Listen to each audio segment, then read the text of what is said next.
Hi friends, welcome to Sai sandwich stitching world. ఈరోజు మనం స్కందాన్సి shopping mall గురించి మాట్లాడుకుందాం.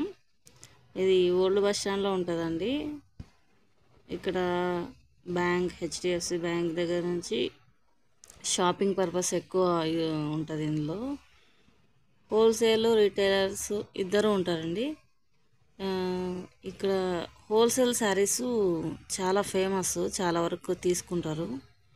ఇక్కడ 3-4 ఫ్లోర్స్ ఉంటాయి. లోపలికి కూడా ఉంటుంది ఇంకా షాప్స్. శారీస్ అనేవి చాలా బాగుంటాయి. డ్రెస్సెస్ ఉంటాయి, జెంట్స్కి ఉంటాయి, లేడీస్ ఉంటాయి. అంటే మాల్ అంటే నార్మల్ మాల్స్ లాగా ఉంటుంది. ఇది హోల్సేల్ షాపింగ్ మాల్ లాగా ఉంటుంది.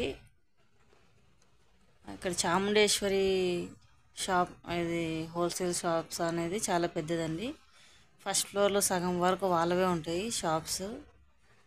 క్లాత్స్ అంతా బాగానే ఉంటాయి, రీజనబుల్ రేట్సే ఉంటాయి. హోల్సేలర్స్ ఎక్కడైనా జిఎస్టీ ఉంటుందండి. జిఎస్టీ అనేది కన్ఫామ్గా ఉంటుంది. శారీస్ కొంటే జిఎస్టీ కంపల్సరీ కట్టాలి. అది మనకి రీటైల్ అమ్మేటప్పుడు చెప్తే వాళ్ళు అర్థం చేసుకోరు, కానీ హోల్సేలర్స్కి కొనే వాళ్ళకి అర్థమై ఉంటుంది. ఇప్పుడు ఎక్కడైనా ఖచ్చితంగా జిఎస్టీ అనేది పే చేయాల్సిందే. అది మనకి అమ్మే వాళ్ళకి బర్డెన్ అవుతుంది. ఎందుకంటే మనం కస్టమర్స్ పైన జిఎస్టీ వేయలేము, మనమే భరించాల్సి వస్తుంది. అది కొనుక్కునే వాళ్ళు కూడా అర్థం చేసుకుంటే బాగుంటుంది. ఇది చూడండి, విజయదుర్గ చాముండేశ్వరి ఇది షాపు.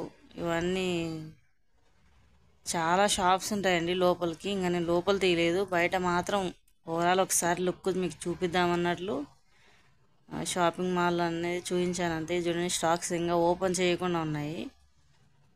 స్కందాన్సి షాపింగ్ మాల్లో ఓల్డ్ బస్ స్టాండ్ దగ్గర ఉంటుంది మనకి. చూడండి, బయట పెద్ద హాల్ లాగా ఉంటుంది. మీకు ఎప్పుడైనా అవసరమైతే వెళ్ళి చూడండి షాపింగ్కి. Thank you for watching. Please subscribe my channel. ఎవరైనా ఇంకా సబ్స్క్రైబ్ చేసుకోండి. లైక్ చేయండి, షేర్ చేయండి, కామెంట్ చేయండి. Thank you.